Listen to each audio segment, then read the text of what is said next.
ჩემს პოზიციას მიმდინარე მოვლენებთან დაკავშირებით ძალიან ღიად გამოვთქვამდი სოციალურ ქსელშიც და ზოგადადაც ასევე ვარ პეტიციაზე ხელმომწერიც. ბუნებრივია, ეს შეიძლება იყოს ერთ-ერთი მიზეზი ამ გადაწყვეტილების მიღების. სამართლებრივი დავა პრობაციის ეროვნული სააგენტოს წინააღმდეგ სამსახურიდან გაშვებულმა 10 თანამშრომელმა სარჩელი უკვე მოამზადა. ფსიქოლოგები, მედიატორები და სოცმუშაკები ცენტრიდან მხოლოდ იმის გამო გაუშვეს, რომ კრიტიკული პოზიციის დაფიქსირებას არ ერიდებოდნენ და აქციაზე იდგნენ. რეპრესიების მსხვერპლის საჯარო მოხელეები ყვებიან, რომ ბიუროს შეფმა დასაჯა ყველა, ვინც ოცნების სისხლიან რეჟიმს ეწინააღმდეგება. მიკავშირდა HR, რომელმაც სატელეფონოს არის მეშვეობით მითხრა, რომ ხელშეკრულების ვადა, რომელიც 31 დეკემბერს მეწურებოდა, აღარ გაგრძელდებოდა. ეს კონკრეტული გადაწყვეტილების მიღება მოხდა სამმართველოს უფროსის და დეპარტამენტის უფროსის გვერდისავლით. ლოგიკას ცდება ეს გადაწყვეტილება, რაც მიიღეს. მიზეზებს ვერ მისახელებენ, ანუ არ აქვთ მიზეზები. პრობაციის ეროვნული ბიუროს შეფმა რეპრესიები დაიწყო რეგიონებშიც. სამსახურიდან გაუშვეს სოციალური მუშაკები ქუთაისშიც. ანა ენდელაძე ერთ-ერთია, ვინც აქციებზე ყოფნის გამო სახლში გაუშვეს. რეჟიმს ნერვებმა უმტყუნა, ვისაც ვერ იმორჩილებენ, საჯარო სამსახურიდან უშვებენ.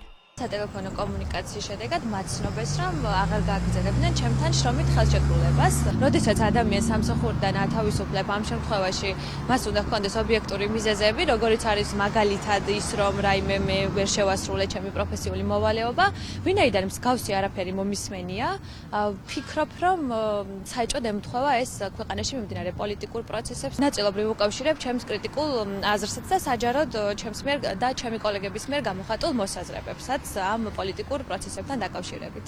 სოციალურმა მუშაკებმა თბილისის საქალაქო სასამართლოს სარჩელით უკვე მიმართეს. მთავარი მოთხოვნა სამსახურიდან უკანონოდ განთავისუფლებული თანამშრომლების აღდგენა და შესაბამისი შრომითი პირობებია. განთავისუფლებულმა თანამშრომლებმა ხელმძღვანელებთან შეხვედრა არაერთხელ ითხოვეს.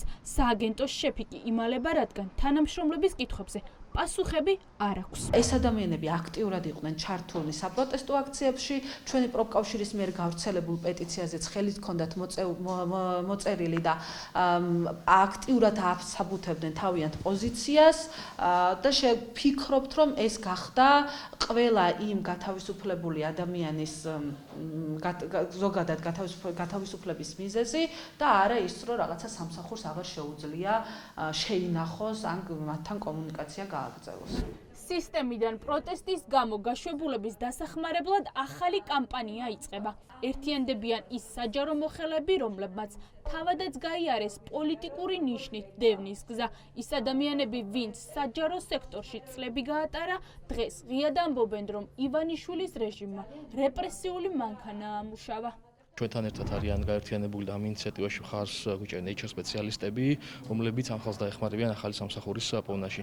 ანუ ჩვენ გვინდა რომ ასე ვთქვათ, საზოგადოება მობილიზდეთ, ქსელი ავაწყოთ, ესეთი და დაწყებული გვაქვს, ეს არ არის უბრალოდ სურვილების გაცხადება, ამ მიმართულებით მუშაობა, რომ ესე იგი ადამიანს გარდა ერთჯერადი დახმარებისა, მისი პროფილიდან და გამოცდილებიდან გამომდინარე გადამზადებაში დავეხმაროთ და ამ HR ქსელის საშუალებით დავეხმაროთ ახალი სამსახურის მოძებნაში. ჩვენ როგორც ყოფილი საჯარო მოხელეები, რომელსაც მსგავსი გზა გვაქვს გამოვლილი და ვიცით, რას ნიშნავს დაუპირისპირდა სისტემას, დაიცვა შენი უფლებები, შენი კოლეგების უფლებები. ამიტომ ვფიქრობთ, რომ ჩვენი ძალისხმევაც ასევე მნიშვნელოვან წვლილს შეიტანს და ჩვენ გვინდა რომ ვაგზნობინოთ ამ ადამიანებს, რომ მათ ზურგი ყავთ. ეს არის ძალიან მნიშვნელოვანი, რომ თვითგამოცხადებული ხელისუფლება პანიკაშია. აკონტროლებენ ყველას, ვინც საჯარო სამსახურში მუშაობს და თანამდებობიდან ათავისუფლებენ ყველას, ვინც მათ გააკრიტიკებს.